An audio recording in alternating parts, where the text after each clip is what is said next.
1, 2, 3, 4, 5.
Check, check. 1, 2.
Ladies and gentlemen, please welcome the 45th and 47th President of the United States, Donald J. Trump.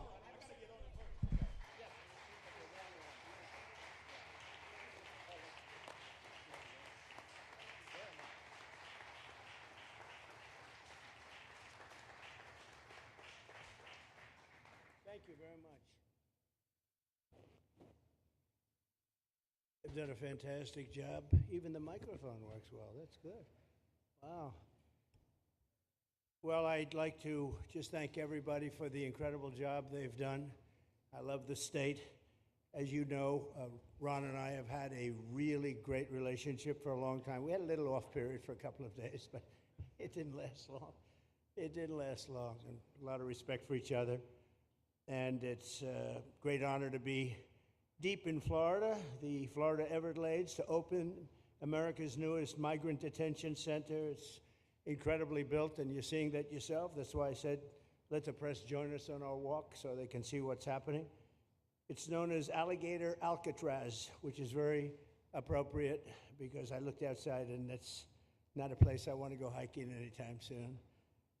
But very soon, this facility will house some of the most menacing migrants, some of the most vicious people on the planet.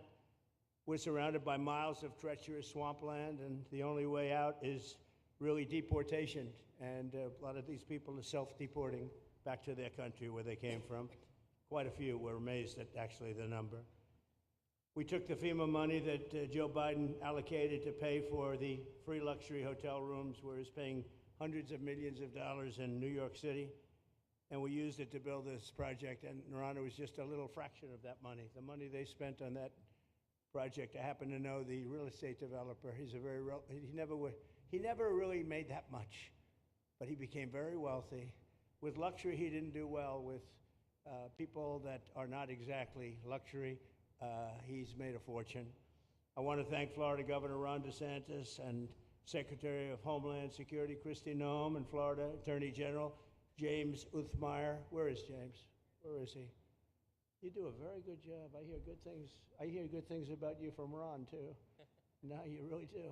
He's even a good-looking guy. That guy's got a future, huh? Good job, James. I hear you did really, really fantastic. Worked hard. You're like in the construction business for a few days, right? Huh? Congratulations. For all the hard work and to make this facility possible. It's amazing. Thanks as well to Florida Agricultural Commissioner Wilton Simpson. Where is Wilton? Where are you, Will? Hi, Wilton. Been a long time. Thank you. Congressman Byron Donalds. Where's Byron? Hi, Byron. How are you? Good. Florida Speaker of the House, Daniel Perez. Daniel? Daniel, thank you, Daniel. Why, you didn't want to sit up here with us, Daniel? Executive Director of the Florida Division of Emergency Management, Kevin Guthrie. Hi, Kevin. Good job. Acting Director of ICE, Todd Lyons. Todd, great job. And Senator Joe Gruters. He is a great guy. Where is Joe? We love Joe. Thank you, very much. Thank you. Thank you, Joe. Joe is great. With the help of those incredible Border Patrol agents, we now have the lowest level of daily border crossings ever recorded. As you know, last month, the month of May, just got released 2 days ago, the number of illegal aliens into the United States was zero. Zero. Even I find that hard to believe. That somebody must have gotten in, I think. I don't know, but they say zero. And the people that count them are radical left Democrats. So when a radical left Democrat tells me it's zero, I believe him. But there's still much work to do. In the 4 years before I took office, Joe Biden allowed 21 million people, that's a minimum, I think it was much higher than that, illegal aliens to invade our country. He invaded our country just like a military would invade. It's tougher because they don't wear uniforms. You don't know who they are. More than the populations of New York City, Los Angeles, Chicago, Houston, Phoenix, and Philadelphia combined. That's what came into our country from prisons, from mental institutions, from street gangs, drug dealers. It's disgusting. This enormous country-destroying invasion has swamped communities nationwide with massive crime, crippling costs, and burdens far beyond what any nation could withstand. No nation could withstand what we did. And we're in the process of doing it, but we have some great people doing it now, and you see them up here with me. But it's, I'd call it like an unforced era. It's sort of like men and women sports. It's sort of like transgender for everybody. How could they have done this to our country? And we're never going to forget it. Last year, 15% of all the hotel rooms in New York City were used to house illegal aliens at costs that they never got for luxury. They never got this much for luxury people coming in from the wealthiest places on earth. They made more money with the illegal immigrants, with many rooms costing more than $300 a night, 6 times the rent of a typical American family. In Denver, Colorado, the city was forced to cut $10 million from its police and fire department budget as part of a $90 million plan to house illegal aliens. And it's a population that's growing and growing and destroying Denver and growing, and again, it's destroying Denver, and it's destroying many other cities too. Likewise, one of the city's largest hospital system is drowning in unpaid medical bills, unpaid in the billions, after their emergency rooms were flooded with tens of thousands of illegals, leading to the closure of critical services. And these are really critical services. They can't even keep them open for American patients. The American patients were treated worse than any illegal immigrant. In Los Angeles, 1 in every 4 students in the public school system is from a household headed by an illegal, and most of them don't speak English, so they're in a school system, and they don't have interpreters, they don't have anything, they don't speak English. What a mess, what a mess. Unforced era, all these people allowed to come in. The United States is now spending $78 billion a year on translation. Okay, think of that, $78 billion a year on translation, and smaller numbers on special education programs for non-English speakers in our public schools. So $78 billion, I think that's not a mistake. I would say $1 million maybe, hundreds of thousands of dollars, $78 billion, Joe, on translators and non-English speaking work. Federal government, the Justice Department, it's more than twice the cost of maintaining the United States Justice Department, what we're spending on translation and other things to help. In total, the average illegal alien costs American taxpayers an estimated $70,000. That's each, $70,000. I think that number is even low. If you care about balancing the budget, the single most impactful step we can take is to fully reverse the Biden migration invasion. One of the worst invasions we've ever had. We've never had an invasion like this. We've had invasions, but we've taken care of them. We've never had an invasion like this, and it's with us. And we have some very bad people out there looking to do big harm. That's why the One Big Beautiful Bill includes funding for 3,000 new Border Patrol officers and 10,000 new ICE agents. And I've gotten to know the Border Patrol and ICE very well. Unlike Kamala, she was the border czar, but she never saw the border. She never made one phone call. She was some border czar. She would have been some president. Probably would have been slightly better than Biden, though. I had to run against both of them, you know? The one guy, it's like a fighter. You knock out the one guy who's doing badly, then they put somebody else in, but fortunately she was a stiff also. Otherwise, I would have been very angry. I would have been extremely angry. The heroes of ICE will also help round up and remove members of the savage drug cartels which are coming back into our country. And we got them out. Now some of them came back in. We just got them out again, and that's going to be a vicious cycle. But these are foreign gangs. They're horrendous people, killers, that have infiltrated our territory, including 8 which we have designated as foreign terrorist organizations, which gives us a lot more power for speed and getting them out much easier. And we had a great court victory, as you know, on Friday that allows us to do what we have to do from the Supreme Court of the United States.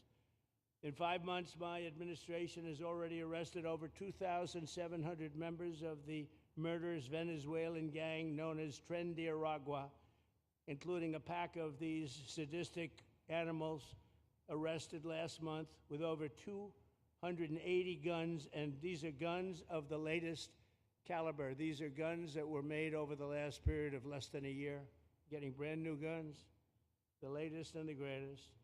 Every day, our brave law enforcement officers are hunting down and deporting migrant criminals who have committed heinous crimes, including more than 13,000 murderers. 11,888 to be exact, but I'd probably say the 13,000 is right also. Think of it, 11,888, and more than half of them, they committed more than one murder. So, Ron, many of them are out of here already, but it's still it's a hell of a number to be confronted with.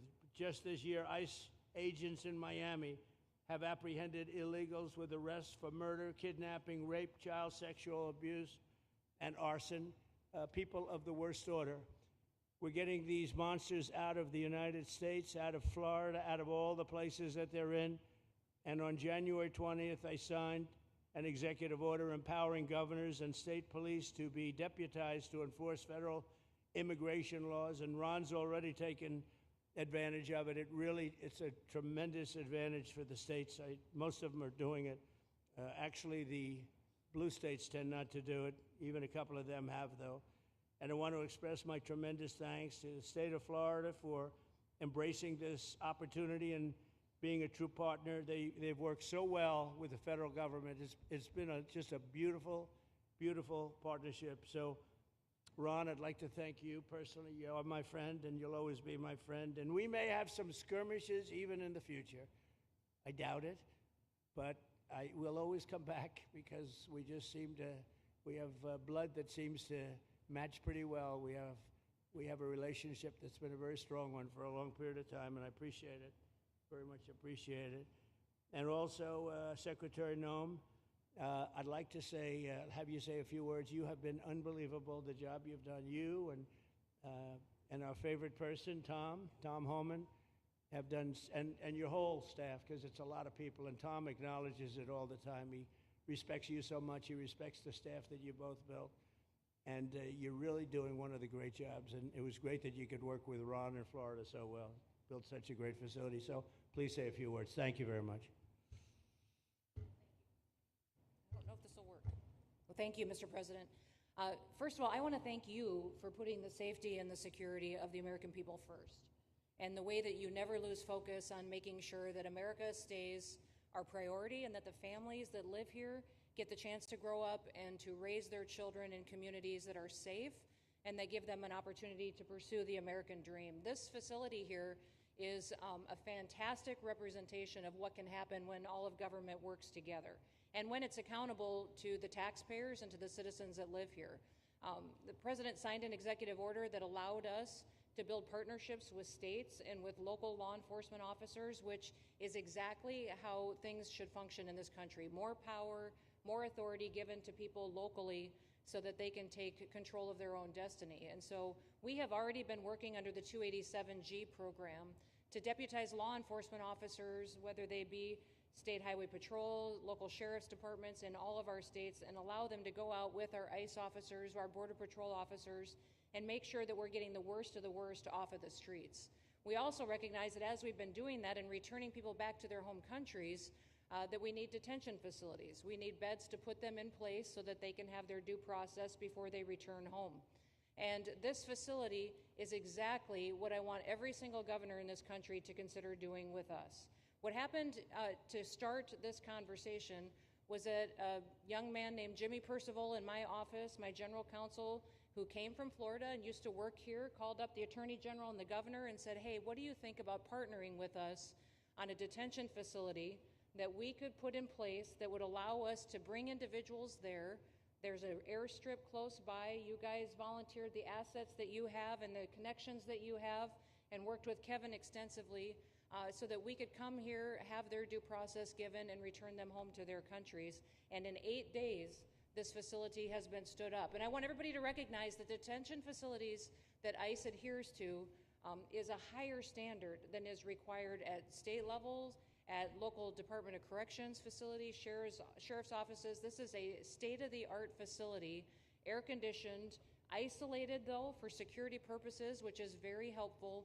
And I appreciate so many people being willing to work together to make a project like this happen. Right here on this location, we'll have about 3,000 beds. Other location will have another 2,000 beds that will allow us to bring individuals across the country that we are bringing in and incarcerating for violating our laws and immediately get them out of the country as soon as we possibly can. It's exactly what we need to be perpetuating in other states. And what I would say is, I want all of you to notice these flyers that we've got, is that everybody who sees these flyers or anybody who sees these news clips should know you can still go home on your own.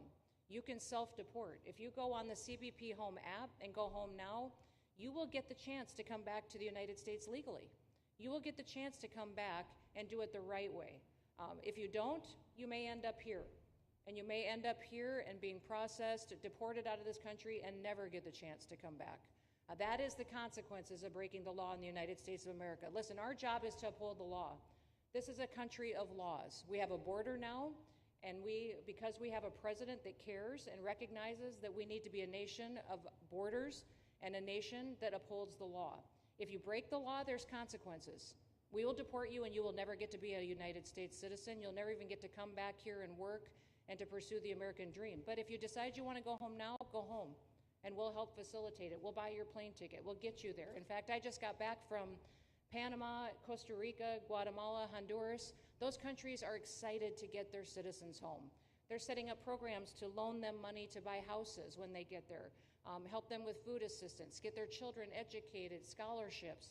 They want their citizens that are living here in the United States illegally to come home and to be a part of their economy and help their countries grow.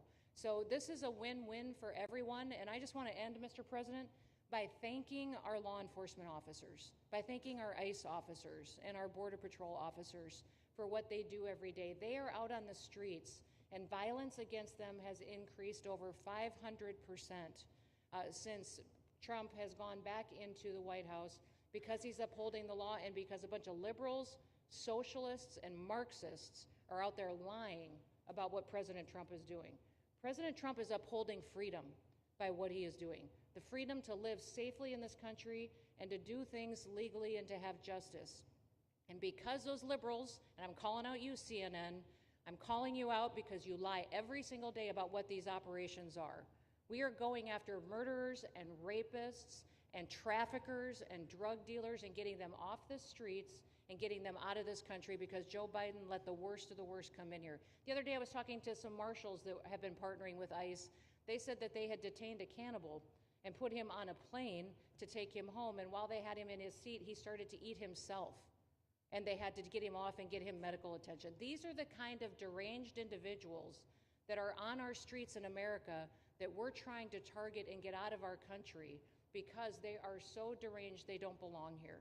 And they shouldn't be walking the streets with our children, and they shouldn't be living in the communities with our families who just want to grow up, go to job, raise their children to grow up and get a job and to live the American dream. So thank you to all of our law enforcement officers, those in our military that have been helping, our National Guard. Thank you to Governor DeSantis for stepping up and being an example to other governors. I hope my phone rings off the hook from governors calling and saying, how can we do what Florida just did? How can we do exactly what they did? Because we need this big, beautiful bill. We absolutely have to have this big, beautiful bill that has the funding so that we can continue this operation and we can get those bad criminals off of our streets and have the officers to do it so that when they go out on an operation, somebody's got their back. Somebody's got their back, they can do it safely, and they can go home to their families at night too. So this bill needs to pass through Congress so we have the resources at the Department of Homeland Security to make sure that our homeland truly is secure. And Mr. President, thank you for Stephen Miller.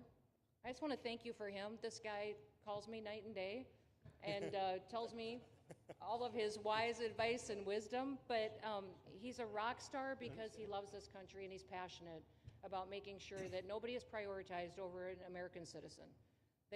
We love everybody. We do. We love everybody. Not everybody. Well, a lot of people. But we shouldn't be putting people illegally above citizens. We should be making sure that we do things right, and that's what America has always stood for, and we're an example to the rest of the world because we do it right. So, Mr. President, you surround yourself with great people, and I think that's because everybody wants to work for the greatest president that the United States has ever had, and that's President Donald J. Trump. Thank you very sir. much, Chrissy. That's Thank so you for nice. your Thank you. Thank you very much. And I have to say that, you know, when Christie's name was put before me by Tom Homan, by the way, because I wanted him for the border, and somehow I thought that was going to be good in that sort. But he didn't want the upper job, and I said, who do you recommend? Christy Noem. I said, oh, are you kidding? She's great, but she's such a fine, elegant person. He said, sir, she's tough as hell. I said, are you sure? You are tough as hell, I tell you, and you do it in a very nice way, but you are, if you ever saw her ride a horse, she rides a horse like she should be in the rodeo. She's like an unbelievable horse person, and you've done a fantastic job, and Steve Miller would even agree to that, and he likes nobody, by the way. I don't think he likes anybody. And another one we like is Ron. And Ron, would you say a few words, please? Sure. Well, thank you, Mr. President. Welcome back to Florida. And I think this is the first time you've been back since the events of a couple weeks. So just let me say, as somebody that was serving on active duty in Iraq back in the day, we witnessed the number of our troops that were killed or wounded by the Iranians. We know that they're a militant Islamic regime that was hell-bent on getting nuclear weapons, and under Joe Biden, they were about to get nuclear weapons. And because of your strong actions, those dreams and those ambitions have been reduced to rubble. And I thank you. I know a lot of veterans thank you, and people in Florida really thank you for stepping up and really making a strong, tough, but strong decision. I think we're much safer as a result of that. Now, on the immigration, I think President Trump's election represented the chance for us to finally solve this illegal immigration and border problem once and for all. I knew he was going to do the border, although he did it very quickly and very thoroughly. I think that no one can say that that's been anything but a spectacular success. But then we have the issue of Biden let in how many millions of people? And you had millions that had been in over decades previous to that. You can't have a country if you don't have respect for the rule of law. You can't have a country if foreigners get to decide who comes in. No, we, the American people, make that decision, who's allowed or not allowed to come into our country. We've seen Europe be overrun by open borders, so we're not going to let that happen here. So when President got elected, I knew that the states had an important role to play in facilitating this really, really historic mission. We're the only state in America, Florida, that requires full cooperation with ICE from all state and local law enforcement entities. And what is the net result of that? We have these agreements for these 287G task force with sheriff's departments, police departments, state agencies, and it's really instrumental in rounding up a lot of really bad people who shouldn't be here. If you look at the number of those full-blown 287G agreements that have been executed around the country, the state of Florida accounts for 60% of those. If you look at the number of immigration arrests of illegal aliens on any given day, the arrests happening in Florida constitute between 15 and 20% nationwide. So we're all in on this because we understand how important it is to our citizens. It crowds schools, it crowds medical, it crowds housing. Yes, you have illegal alien crime as well, and people want the problem solved. And the only way we're going to solve it is if states like Florida step up and help the president, help Secretary Noem get the job done. Now, this facility here was really in response to us working with DHS and ICE from the time the president got sworn in, and the number one thing they kept coming back to was, you know, Biden decimated the agency. I mean, let's just be clear. You could have illegals in Florida. Biden would just release them. Even when they had notices or they had orders to be removed, Biden wouldn't send them back. So their interior enforcement collapsed under Biden. So they're building it back up. But they're like, we need detention space in order to be able to bring about more deportations. And so what we have here can hold 3,000 now. We have 2,000 facility up at Camp Blanding that we're going to be open, which is our National Guard site. But think about what you have here. They come here, say they already are been ordered to be deported. You drive them 2,000 feet to the runway, and then they're gone. It's a one-stop shop. And this airport that's been here for a long time is the perfectly secure location. It's going to make a big difference. And let me just thank everyone who was involved.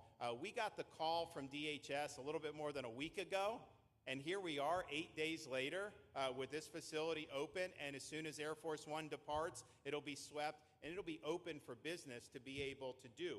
But our goal here is to process them and be able to effectuate their return to their home country. This is the opposite of what they were doing in New York by just putting them up in a hotel and then just letting them stay there indefinitely. No, we want to be able to send back. And when you walk into the processing, the President and I, Secretary Noem, Kevin Guthrie, walk through that initial intake, the first thing you see is information on how to go home on your own. Why would you want to come through Alligator Alcatraz if you can just go home on your own? I think a lot of people are going to make that decision. So you're going to have a lot of deportations that are going to be done by the administration, but I think you're going to have a lot of voluntary as well. So this is a force multiplier for the President's efforts. I would just say and echo what Secretary Noem says. There is no reason why other states can't be doing it. And I know Louisiana, Texas, a couple of them, but we've got if only the red states did this, they would be able to expand their capacity by tens of thousands, maybe 50, 100,000 on a given day. That's how you really start to make a difference. And so we're proud to be able to partner with the Trump administration on that. Mr. President, thanks for coming down. I think you highlighting this is going to move the needle in a big way throughout the country, and I think it's going to help all of us achieve the really big results that I think our voters want to see. Thank you, Ron. Great job. Thank you. Thanks, Ron. Thank you, Mr. President, for the opportunity. My name is Kevin Guthrie. I'm the Executive Director of the Florida Division of Emergency Management. And I'd also like to thank President Trump and the Department of Homeland Security Secretary Noem for joining us here today and for their continued support. I want to thank first by thanking the man to my right, and that's Governor Ron DeSantis, whose bold leadership and swift action made this project possible. Make no mistake, this facility would not be standing here without the President, the Secretary, and the Governor's vision and determination to uphold the rule of law. Florida is and will always be a law and order state. Even before the President took office, the Governor made it clear that illegal immigration would not be tolerated in the state of Florida. When the President and the Secretary asked Florida to help, the Governor empowered our state and private partners to work collaboratively and deliver real results on a rapid timeline. The Florida Division of Emergency Management is best known for leading the nation in hurricane response and other natural disasters. We understand how to act fast without bureaucracy in the face of any emergency. Our teams built roads in 8 hours, bridges in 3 days, base camps in 72 hours, and full causeways in 2 weeks. Getting things done quickly, efficiently, and correctly is at the core of our mission. We simply just want to be the best at what we do in the nation. When the Governor called me, and we answered, and we were proud to bring our logistical expertise to the table. We know how to set up base camps for guardsmen, first responders, linemen, volunteers, and other aid sources, and distribute that in a matter of days before a storm. We're able to translate this knowledge to what we did here at Alligator Alcatraz. Florida has put the best teams together who check their individual logos and egos at the door to get this done. Not just for you, Governor, but Mr. President, for you as well. There are over 13 different vendors that came together to get this solved in 8 days. Truly a whole of private sector partnership to get that done. Behind you on these boards, in only 8 days, we have built a fully compliant detention facility with a detainee capacity of up to 3,000 people, with room for additional capacity if you asked us to do so. The detention facility includes over 158,000 square feet of housing and is a fully aluminum frame structure rated for winds of 110 miles an hour or a high-end Category 2 for those people that don't think that we're taking that into consideration. This is Florida, by the way. Power supply is fully redundant with backup generators in place. We've put a staff village here on site with a capacity of 1,000. Our services are hot meal 3 times a day, 24/7 medical facility, pharmacy, air conditioning, access to indoor and outdoor rec yards, legal and clergy support services, laundry. Our security element is over 200 security cameras throughout the facility, more than 28,000 feet of barbed wire, 400 plus security personnel to include 200 men and women, soldiers and airmen underneath Major General John Haas's command as the Adjutant General of Florida. And it's all surrounded, as you pointed out, Mr. President, by 10 miles of beautiful Florida Everglades. Contingencies, as with all state correctional facilities, we have a hurricane plan. We will not wait for a Cat 2. We will follow our normal evacuation procedures. as we do for any other facility statewide in our great state of Florida. We have on-site fire and EMS resources so that we do not we don't burden the locals with any type of response. All in all, sir, this has been a perfect state logistics exercise for this hurricane season. Everything we did here in the last 8 days, God forbid, if we have a hurricane, we're going to do it again. This was a dress rehearsal for us, and we are ready, willing, and able to support you, sir, the governor, secretary, and everything that you need us to do. Just a week ago, it was a taxiway and a runway, and now is a fully functioning facility. We are happy to support you, Mr. President, Governor, Secretary. Fantastic. Thank you.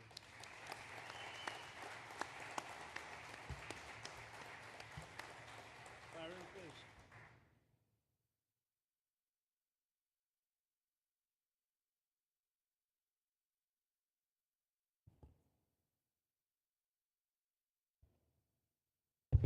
There we go. First of all, Mr. President, we all have to thank you for your leadership and for the mandate that the American people gave you to finally secure our borders and to deport criminal illegal aliens and longstanding illegal aliens out of the United States. That is a mandate given to you by the American people. I know Secretary Noem, Stephen Miller, Governor DeSantis, myself, on behalf of the other members of Congress in the Senate, and of course here in Florida, we are behind you 100% in that mission. To the governor, I really appreciate you and commend you for your leadership on this, taking swift, decisive action to building this facility. One of the things that has occurred because of the work you did earlier this year with the legislature is that our sheriffs are out there every single day. They are arresting these criminal aliens in our streets, and they're seeing some backlog in their jails. So this facility primarily goes to address some of that backlog and then to help us fulfill the mission that the president has led us to. So Governor, thank you for your leadership and thank you for your decisive action on this. It really does mean a lot to all the people of Florida, of course the people of the 19th Congressional District. Secretary Noem, I mean, what can I say? The president's right, you're double tough. So we appreciate all your leadership. You and Tom Homan have been doing a great job. And I'm actually going back to D.C. after this because we have to vote on one big, beautiful bill in the House. We have to get that to the president's desk so we can get you the resources that you need to fulfill the mission that the American people have asked us to do. I totally agree with what Mr. Guthrie has said. This is a logistical marvel when something like this occurs. We've seen Florida Department of Emergency Management answer the bell time and time again. The governor has said we need to accomplish this, and DEM gets that job done.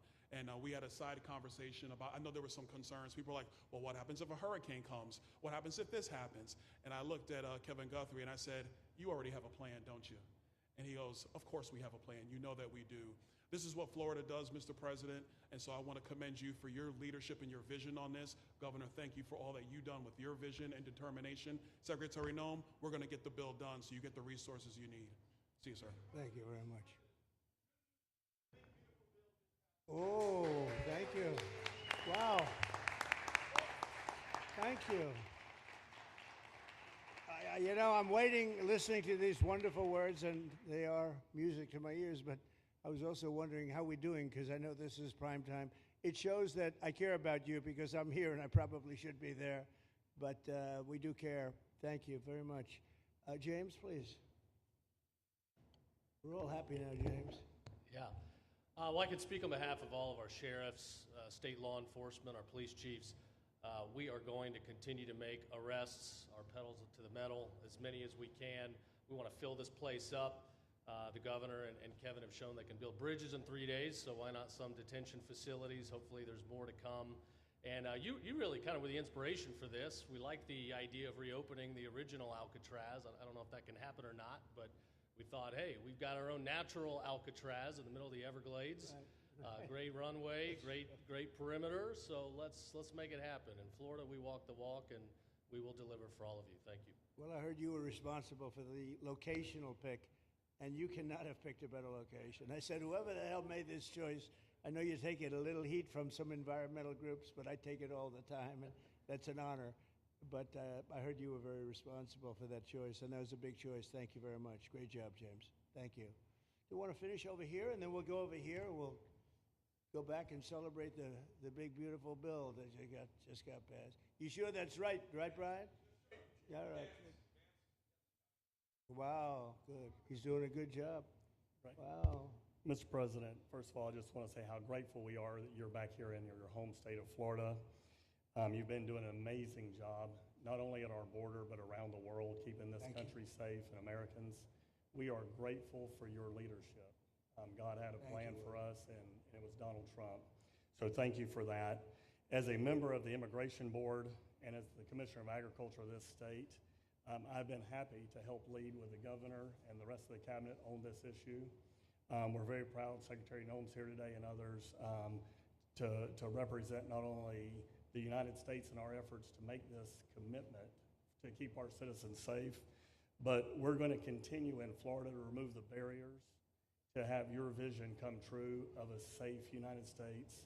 We're going to get these illegal criminals out of this state, and we really appreciate you and your leadership in this effort.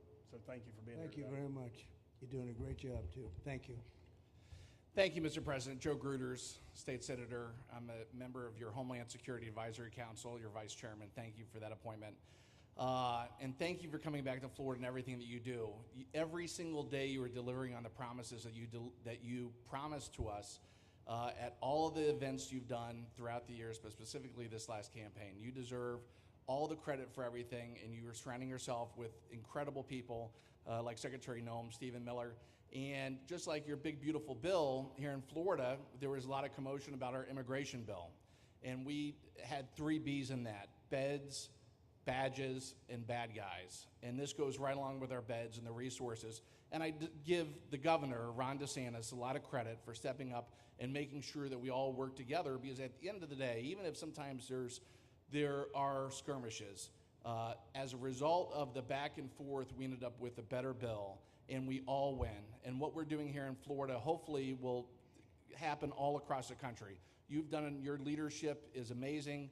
Keep up the great work, and just know that Florida loves President Donald J. Trump. Thank you very much, Joe. Appreciate it for a long time. Appreciate it. By the way, Okeechobee is something that we did together also, and that was a lot of money spent.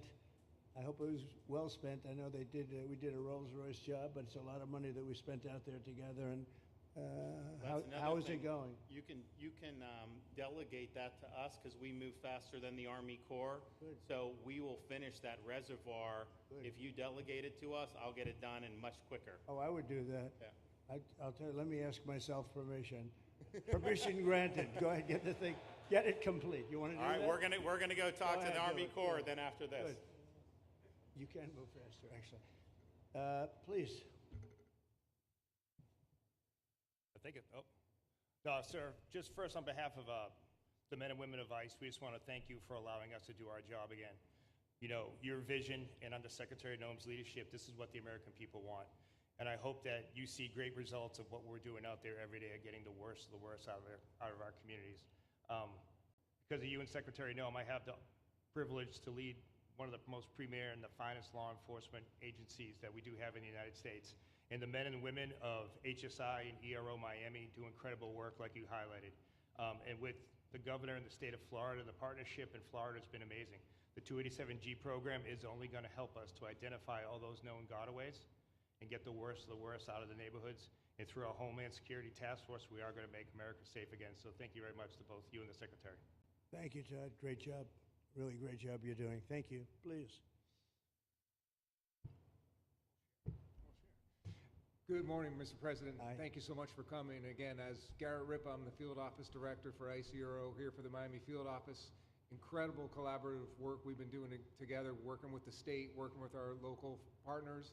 And again, just the 287G is going to open up that aperture and allow us to get those bad hombres off the street and get them into this facility. And we're looking forward to it. And again, just appreciate all your support. Thank you. Always thank you. You've always been so great. Thank you very much. Please. Good afternoon, Mr. President. On behalf of Air Marine Operations, my name is Andres Blanco. I'm the Executive Director for Southeast Region. AMO continues to execute and support your executive orders. Air Marine Operations brings a unique capability both in the air and the maritime domains. And in partnership with our Border Patrol, OFO officers, and ERO, We continue to conduct effective operations both interior, along the border, and along the maritime approaches. Thank you very much. Good job. Good afternoon, Mr. President. Jose Figueroa. I am the acting special agent in charge for Homeland Security investigations here in South Florida, and our office covers from Key West to Fort Pierce. Tremendous collaboration here with the state and our federal partners. HSI is conducting criminal investigations into TDA, MS-13s that are involved in human smuggling, sex trafficking of minors, and we will continue that effort with your support. Governor DeSantis, thank you very much for this facility. Looking forward to continue the great work. Thank you. Thank you very much. Steve, would you like to say something? Our star. Thank you, Mr. President. I just want to say on a personal note, getting to watch what you've done over the last 5 months to deliver on a 50-year hope and dream of the American people to secure the border. When President Trump came into office on January 20th, the United States had endured the largest wave of illegal immigration in human history.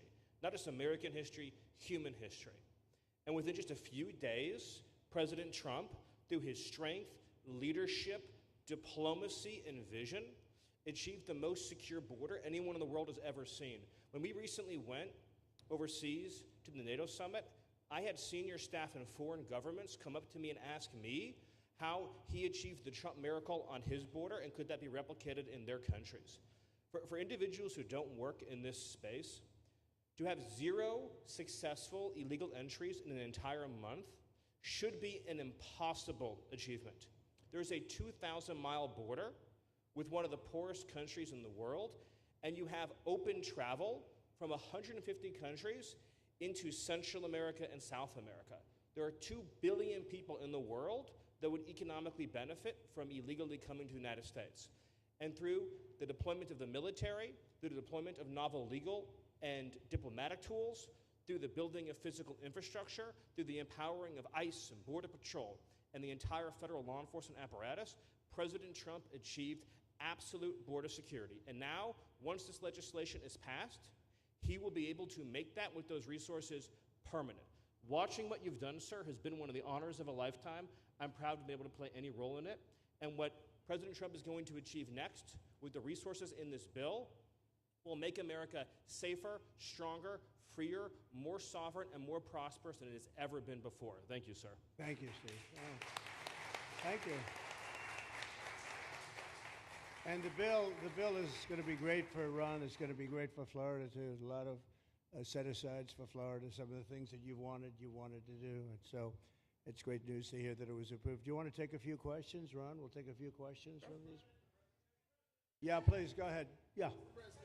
Thank you, Mr. President. Given the likelihood of the One Big Beautiful Bill passing, and we look forward to the success of this facility here, how many more facilities like this do you feel that the country needs in order to enact your agenda of mass deportations? Well, I think we'd like to see them in many states, really, many states. This one, I know Ron's doing a second one, at least a second one, and probably a couple of more. And, you know, at some point, they might morph into a system where you're going to keep it for a long time. You know, it's not that far away from jails that take years to build, and money is spent and wasted, and, you know, like the railway that they have in California that costs like 40 times more than it was supposed to cost. The same things happens with prisons. You look at this in a short period of time, Ron, James, and some of the people that really worked on it along with our people, they did this in less than a week. And you look at it, it's incredible. The incredible thing is picking the site, because the site was one of the most natural sites. It might be as good as the real Alcatraz site. You know, it could be. Well, that's a spooky one too, isn't it? That's a tough site. But so I think it could last as long as they want to have it. I mean, you may morph this into, you know, your prison system, frankly, which I know you always need, unfortunately. I'd like to say, you know, a little controversial, but I couldn't care less. We have a lot of bad criminals that came into this country, and they came in stupidly. It was an unforced error. It was an incompetent president that allowed it to happen. It was an auto pen maybe that allowed it to happen, and it did happen. But we also have a lot of bad people that have been here for a long time, people that whack people over the head with a baseball bat from behind when they're not looking and kill them, people that knife you when you're walking down the street. They're not new to our country. They're old to our country. Many of them were born in our country. I think we ought to get them the hell out of here, too. You want to know the truth. So maybe that'll be the next job that we'll work on together. But I think getting them out, we forget about them. We had some bad accidents in New York, and they're not accidents. They were done very much in purpose. People being pushed into a subway just before it arrives, going 40 miles an hour, and they're 10 feet away from where the thing is, you get pushed right into the face of the subway train, get whacked and killed. These are sick people. I'd like to get them out of here, too. Yeah, please, go ahead. White shirt, glasses. Julio Rosas, Blaze Media, sir. A couple months ago, I ran into former DHS Secretary Mayorkas, and I asked him a couple questions about his disastrous handling of the border. He didn't like my questions. But the number one question that I heard from people in responding to my video was, why hasn't he been arrested yet? Obviously, you guys are cleaning up the mess that was made deliberately for the past 4 years, and so people want accountability. It's great to see that the border is secured, and it's great to see the state level cooperation. But I guess I would ask you, why hasn't he been held accountable, or anybody really? Well, pardons were given out by to many people, and they shouldn't have been given out. Like the Unselect Committee of Political Thugs was given a pardon because they destroyed all of the information from 2 years of hearings, and they should be arrested, but they were given pardons. Was he given a pardon, Mayorkas?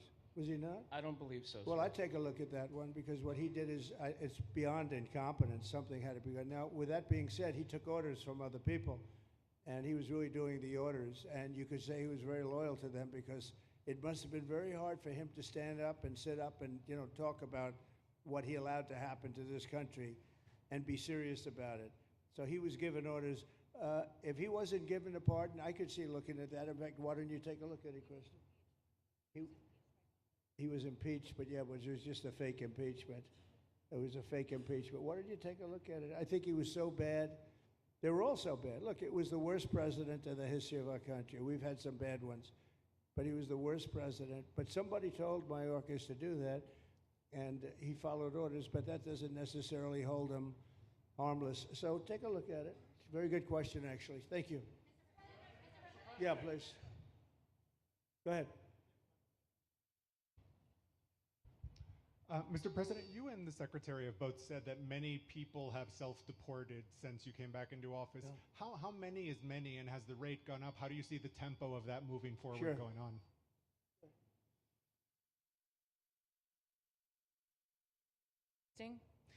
We have had several 100,000, but also we have many that have self-deported, not even using the CBP Home app. When I have gone to these other countries to negotiate security agreements and information sharing on criminals, who's coming and going into their countries, they report that hundreds of thousands have come home that weren't on our radar, that they are coming home on their own and self-deporting because they want the chance to be able to go back to America someday. So we believe it's over 1 million, possibly more than that. I'm asking all of those countries for their information on what they have of individuals that may have returned home, that they have, taking advantage of their programs to help them become a part of their civilization again, too. So we know it's over 1 million, but we have to, I'm getting more information, and that number will grow. If they don't leave, they never get the chance to come back. If we have to take them out, and we will, they'll go out, but they never get a chance to come back. The other way, we actually make it a little bit easier for them to come back. Okay? Thank you. Good question. Thank you. The bill is now passed in the Senate, but we are already hearing from some Republicans in the House who say they cannot get on board with the changes that were made to the bill in the Senate. What is your message to those holdouts? Well, I just heard that about the Senate, and the bill just passed, and it tells you there's something for everyone. I mean, it's a great bill. There is something for everyone, and I think it's going to go very nicely in the House. Actually, I think it will be easier in the House than it was in the Senate. And just to be clear, on the Medicaid cuts, you've promised not to cut Medicaid, said this is all just targeting waste, fraud, and abuse. Are you saying that the estimated 11.8 million people who could lose their health coverage, that is all waste, fraud, and abuse? No, I'm not saying that. I'm saying it's going to be a very much smaller number than that, and that number will be waste, fraud, and abuse. And if you look, they took a much more liberal stance on the Medicaid situation than they could have.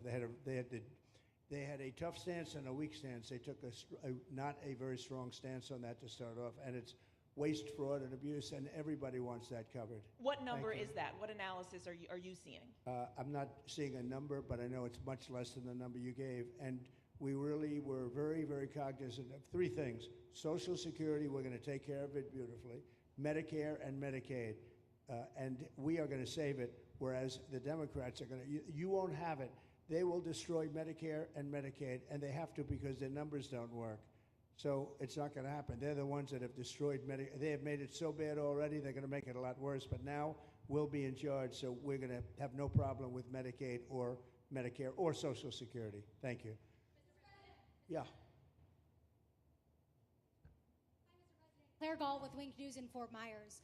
What is your direction to ICE when it comes to arresting farm workers here illegally, other workers in industries that are pretty critical to Florida's economy? Yeah.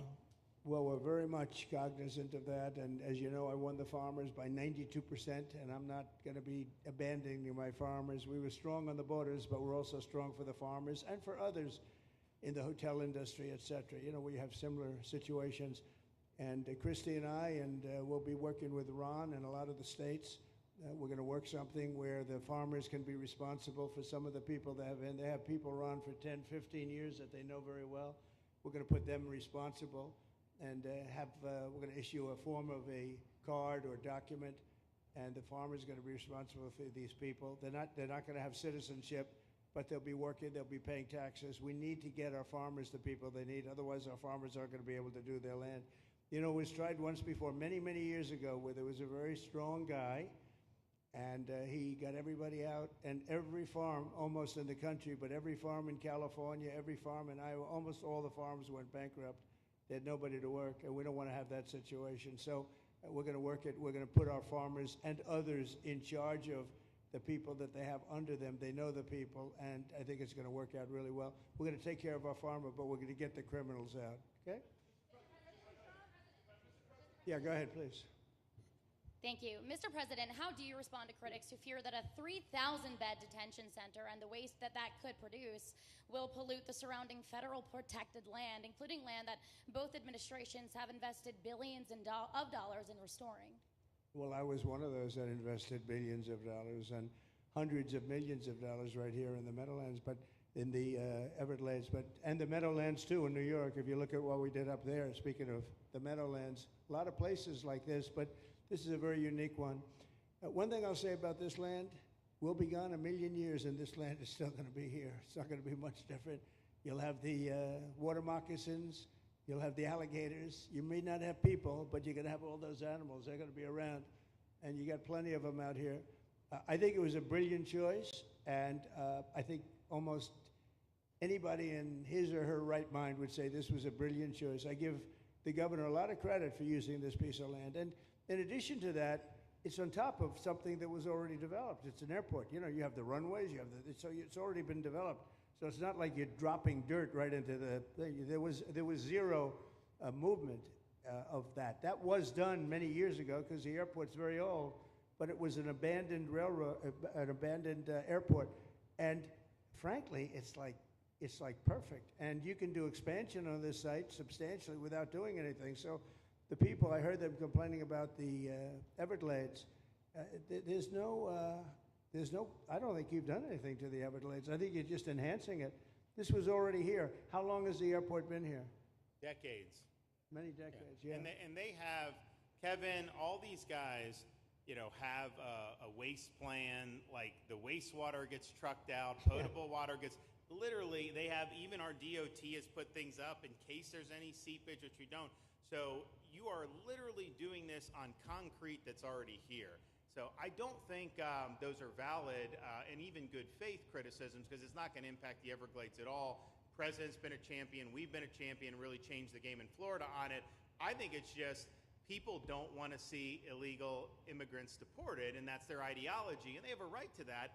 But illegal immigration's unpopular, so they know that they're going to have less effect trying to do it. So they're going to try, oh, well, no, it's just about the Everglades. But really, I think a lot of those people, they just don't want to see illegals deported. Because if you actually hear everyone's here, you obviously know there's zero land that's being disturbed. Well, you know, when we talk about popularity, though, I will say I ran on the issue of illegals, and we have to get them out. And I won 82% on that issue. So I think that they may not like certain aspects of it, but ultimately they do not want them in their country. And if this is a part of a use, but I think from an environmental standpoint, it's incredible. In fact, when we landed that very big, heavy plane today, they came out and checked it fairly. You know, I think they want the president to be able to land on a piece of concrete that's not going to go 6 feet underground. And they checked it. They came back and they said, this thing is really solid. So it's been there a long time. It's going to be here a long time. And it was a great choice of a site. Thank you. Yes, please. Brian, go ahead. Yes, sir. The people of Syria were recently seen on the streets waving American flags, chanting Trump, Trump, Trump. They're so appreciative of the economic sanctions that was lifted on that country, giving them a little bit of hope for prosperity. You want to comment on that? Well, they're great people, and the man that is leading them has a reputation. You know, he was the head of some pretty tough organizations, and a lot of people criticized me for that. I said, well, what are we going to do, take him out of a day school, a country day school? It's going to be, by nature, I would think, Ron, they'll be pretty tough, and he is pretty tough, but I think I met him, spent a lot of time with him, good guy. I took off the sanctions because if I didn't do that, they wouldn't have had a chance. And Syria has a chance. You know, the people are great. They work hard. They're very smart. It used to be a place of professionals, accountants and lawyers and doctors and high academic credentials in that part of the world. And I think it's going to work out great. I took off the sanctions, and they were very appreciative. They were shocked, but they were very appreciative. We're giving them a chance at survival. With the sanctions, it couldn't have worked. Thank you. Mr. President, your beloved New York City. Your beloved New York City may well be led by a communist soon, Zoran Mandami, who in his nomination speech said he will defy ICE and will not allow ICE to arrest criminal aliens in New York City. Your message to communist Zoran Mandami. Well, then we'll have to arrest him. Look, we don't need a communist in this country, but if we have one, I'm going to be watching over him very carefully on behalf of the nation. We send him money. We send him all the things that he needs to run a government.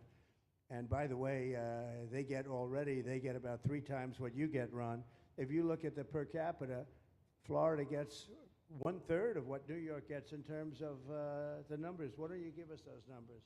Yeah, well, because that's what we should send him. Yeah, well, like sometimes people say Florida gets more because they count Social Security recipients, but that's not money to the state. Those are seniors that live here. If they moved to North Carolina, you could count it there. So it has no interaction with the state government. They get more on the city and state governments than we get. Right, substantially. We're going to be watching that very carefully, and a lot of people are saying he's here illegally. We're going to look at everything, and ideally. He's going to turn out to be much less than a communist. But right now, he's a communist. That's not a socialist. You know, I've always said, we will not have socialism in this country. In the speeches, I said, well, what? They skipped socialism. And you got a lot of them like that. And you see AOC, she's out there with her, bad IQ. She's out there ranting and raving about how wonderful he is. And look, so far he's winning. He still has a race to win, but so far he's winning, and he has an advantage as a Democrat in New York City. I was there a long time ago, and it was a long time since a Republican won the city, but you would think that a Republican would be able to win. Or you have a good independent running, Mayor Adams, who's a very good person. I helped him out a little bit. He had a problem, and he was unfairly hurt over this question. He made a statement to the effect that this is terrible. New York City can't have all these immigrants come in, and like he was indicted the following day. And I said, that was a phony indictment, and it was a phony indictment. That was a Biden indictment. I said, don't feel bad. I got indicted 5 times every time you opened your mouth. That was a bad group. That was a very dangerous group, I will tell you. These were not nice people. That was the only thing they could do. They had no policy. They had no skill. They had no anything. But they were very good at that. They were vicious, vicious, horrible people. Thank you very much. Yeah, please, go ahead. Anna Giratelli with Washington Examiner. Governor DeSantis has proposed using National Guard, deputizing them as immigration judges to get through this massive backlog of people in the immigration court. Would you be open to that? Yes, he has my approval. Okay. That wasn't too hard to get, was it, Ron? He didn't even have to ask me, James. You didn't even need James to ask me. He has my approval, okay? Good. I also like what he's doing in Okeechobee. He has my approval for that, too. I don't know how we work that out, but we'll work it out. We'll follow up. Go ahead. Please. President Trump, Jake Stofan with Action News Jax from up in Jacksonville. Good. There's some talk about a facility similar to this up in Camp Blanding. Has that been approved by DHS? If not, what's the timeline? When could we see ground break on that? Well, I'll ask Ron or James to talk about it. Do you want to mention it, James?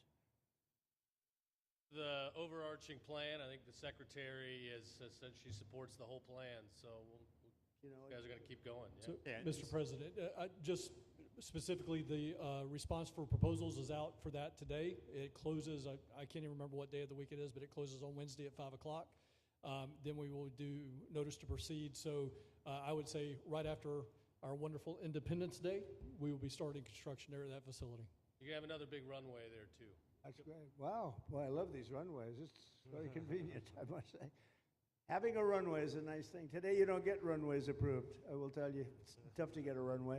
Although in the age of Trump, you get them approved fast. You know, we're approving massive electrical bins, what they call them bins, but big electrical facilities for all of the factories and the AI that's coming in. They're going to build their own electric. They're going to be really.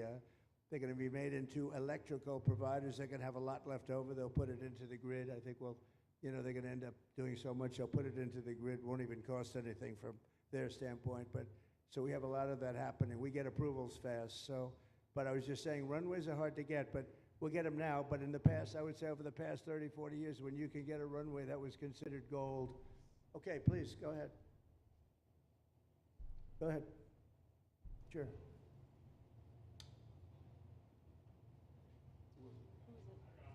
Okay, go ahead. Yes. President Trump, Laverne McGee, News 6, Orlando. You have fulfilled several campaign promises along with the help of Governor Ron DeSantis. What is the next campaign promise that you plan to fulfill to the American people? So we have turned this country around in less than 6 months. And when I was away, and I was telling Ron, I was telling some others, I've said it a little publicly, I guess, but I met a lot of very important people. The King of Saudi Arabia, I was there 2 weeks ago, and Qatar, the leader of Qatar, who's great, and the leader of UAE, who's great. These are very substantial people, very smart people, and good people. And all three of them said essentially the same thing, along with many other people, because I just left NATO. We took it up to 5%. Nobody can believe that one run. That would be a hard one. Nobody believes that, what happened in NATO, over $1 trillion a year from like nothing. It was an honor. But every leader said that a year ago, this country was dead. They had no confidence in the United. They really felt it was a dead country, and it was some bad things were going to happen. But they used the term, it was a dead country, and now they said you have the hottest country anywhere in the world. We're the hottest country in the world right now. And we turned it around fast. I thought it would take longer than this. We turned it around fast. Some of it was psychology, and we had to know how good we were. But others was getting rid of rules, regulations, and all of the things that I got rid of already. I signed more executive orders than anybody in history, times like 3 or 4. And I got rid of just one. I got rid of the other night. You buy a house, they have a faucet in the house, Joe, and the faucet, the water doesn't come out. They have a restrictor. You can't, in areas where you have so much water, they don't know what to do with it. You have a shower head, the shower doesn't, you think it's not working. It is working. The water's dripping out. And that's no good for me. I like this hair I like that hair nice and wet. You have to stand in the shower for 20 minutes before you get the soap out of your hair. And I put a thing in, and it sounds funny, but it's really not. It's horrible. And when you wash your hands, you turn on the faucet, no water comes out. You're washing, the water barely comes out. This was done by crazy people. And I wrote it all off and got it approved in Congress so that they can't just change it, because I did it in my first term. Everyone was so happy. And then one of the first things that Biden did when he came back is he put the restriction on showers, toilets, and sinks. Put this and washing machines. Washing machine, they give you like a quarter of this bottle to do your clothing. And people needed 10 of these bottles. And the people came to me from Whirlpool, and they said, we can't make a machine that's competitive. We can't make a machine anymore. It doesn't work. Why? They don't let us use water. Do you have any problems with water? No, we have so much we don't know what to do with it. You know, it comes down from heaven, right? And I approved all of that, the washing machines, the whole thing. The dishwashers, that was the other one. They give you like this much water right up to there to do your dishes. So people, you know what they do? They keep pressing the button. So they end up doing the dishes 10 times. They end up using more water than you would have used if you did it right in the first place. So all of that stuff has been written off. It sounds crazy. It's little things. The straw, I let you go back to a plastic straw. I was tired of having straws melt in my mouth, you know? It wasn't working. The paper wasn't working too well. So these are little things that I did. Then we have the big things. We have the biggest things, and that has to do with some of the subjects we're talking now. I think the things we're talking about now are the biggest, because if you don't have borders in this country, borders and good elections, and we're working on that next. There's some bills coming in that's going to make sure that you're a citizen, that people aren't counted in the voting when, you know, they were here and they're here as illegals and they're criminals in many cases, and they give them a count, and you end up with extra congressmen. We're going to work on that. We're going to straighten that out next. That's going to be easy compared to what we were doing. But we did the big things too. But little things like that, a straw, little things like a washing machine with no water. People go out, they spend all their money on a washing machine. The damn thing doesn't work. You can't use the water. Then you go to your sink, and that doesn't work either. You're stuck. You know what you do? You have dirty plates the next day. That's it. And we solved so many common sense problems. And they weren't easy. You know, there are people that really believe in this stuff. But, you know, most states have so much water, they don't know what to do with it. And look at North Carolina. I mean, they had a lot of water, and they have to get restrictors on their, you know, on their kitchen faucet. So we're very proud of the things we did, and we're going to do a lot more of them. Yeah, please, go ahead. You guys in good shape. Hey, it's Eric Bowling. How you doing, sir? Something we've talked about for, I'd say, better part of 20 years. I think it's something near and dear to your heart, energy, our energy security. Yeah. Under Joe Biden, average price of oil for the 4 years was about $79 a barrel. He drained the SPR halfway down, promised to replenish it, never did. Right. Under you, first term, $53 average price for 4 years. Biden was $78 for 8 years. It was never refilled. The question is now it's $64 or so. Yeah. What coming down rapidly. Coming down, and what a great opportunity to fix another one of Joe Biden's problems, one of the things he broke in America, giving us the energy security of an emergency SPR. Sure. Fill it to, maybe even go beyond and fill it to 1 billion barrels this time at a much cheaper price. Thoughts on the energy sector? So it holds 77 million barrels, and we had it up to the top, if you remember. And I was proud of that, and I made a deal to buy it at the lowest price of oil. It was a good deal, good instinct. And we filled it up, and when he came in, he started using it to keep oil prices down because he blew our energy policy out. Energy and his bad spending is what caused inflation. So now we have no inflation.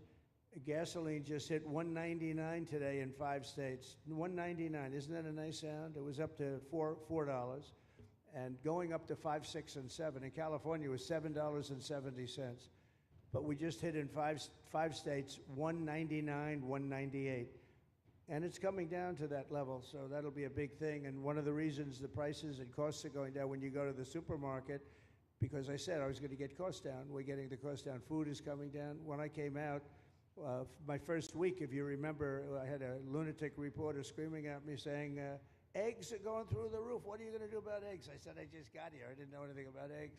I had to call you. I said, look, I just got here. Tell me the problem. Well, they're doubled in price, and they're going to be 5 or 6 times higher. They were right, actually. I said, let me work on it. And now we have eggs down to the same numbers it was when I first came in. You know, we lowered the cost of groceries. A simple word like that, groceries, it was like almost a strange word. I hadn't heard the word in so long, but what could be more beautiful than the word grocery? And we have the prices way down. We have the energy way down. Energy brought the groceries down, if you want to know the truth. And, you know, so we think we're going to get it lower, and we're going to fill up the it's called the Strategic National Reserves. I had it topped out, and this guy would use them every time before the election. He'd use them whenever they had an election. It was artificial. But believe it or not, as big as that are tens of hundreds of millions of barrels of oil, all filled up at low prices.